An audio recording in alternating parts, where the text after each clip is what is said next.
ఇది completely optional. మీ spice లెవెల్ని బట్టి యాడ్ చేసుకోండి, లేదంటే స్కిప్ చేసేయండి. తర్వాత ఇందులోనే 1 టేబుల్ స్పూన్ జీలకర్ర కూడా యాడ్ చేసుకొని దగ్గరుండి లో ఫ్లేమ్లో మంచి అరోమా వచ్చేంత వరకు ఫ్రై చేసుకోండి.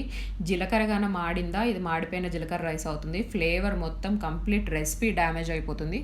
సో దగ్గరుండి జీలకర్ర మంచి అరోమా వచ్చినంత వరకు ఫ్రై చేసి వెంటనే 1 గ్లాస్ రైస్కి 2 గ్లాసెస్ ఆఫ్ వాటర్ చొప్పున యాడ్ చేసుకోండి.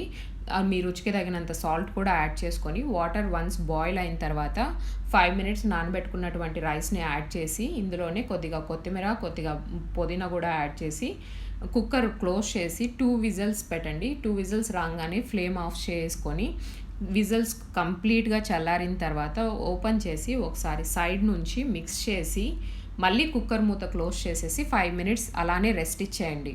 5 మినిట్స్ తర్వాత మీరు వేడివేడిగా సర్వ్ చేసుకొని ఎయిదర్ రైతా ఆర్ మీకు నచ్చిన కుర్మాతో తినచ్చు, లేదా ప్లెయిన్ జీరా రైస్ అయినా చాలా